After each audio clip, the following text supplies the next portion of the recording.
Bonjour Gérald. Bonjour Samuel. Alors aujourd'hui, vous nous parlez de la prévention et du dépistage du col de l'utérus à l'occasion de la semaine européenne qui lui est consacrée à partir d'aujourd'hui. Rappelez-nous d'abord Gérald, combien de femmes sont atteintes de ce mal? C'est la prévention du cancer du col de l'utérus qui est la 10e ou 12e position des cancers féminins.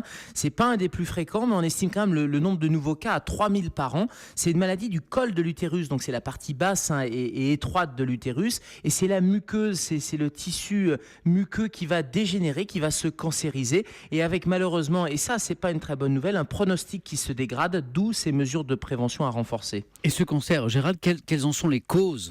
Alors les causes, il y a plusieurs causes, mais il y a une cause essentielle, c'est une cause infectieuse. On pourrait quasiment dire que le cancer du col de l'utérus, c'est une infection sexuellement transmissible, puisque c'est lié à une infection par un virus qui va se transmettre par voie sexuelle. C'est ce qu'on appelle le papillomavirus, le HPV. Je ne sais pas si vous en avez déjà entendu parler, mais quand il s'installe durablement, ce virus, il va modifier le col et en particulier modifier l'épithélium, c'est-à-dire ce qui recouvre le col de l'utérus. Et c'est des lésions précancéreuses qui vont apparaître, et c'est ces lésions précancéreuses qui vont lentement dégénérer. Quand je dis lentement, c'est une évolution qui est de l'ordre de 10 à 15 ans et l'intérêt c'est de prendre le cancer à ce stade-là.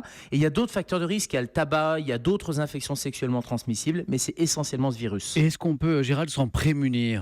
On peut le dépister, c'est tout l'intérêt de le dépister tôt pour le traiter tôt. Et le dépistage, c'est le frottis cervico-vaginal. C'est un frottis réalisé tous les 3 ans, par exemple, chez les femmes entre 25 et 60 ans. Alors, c'est les médecins généralistes, gynécologues, sages-femmes qui peuvent réaliser ce frottis.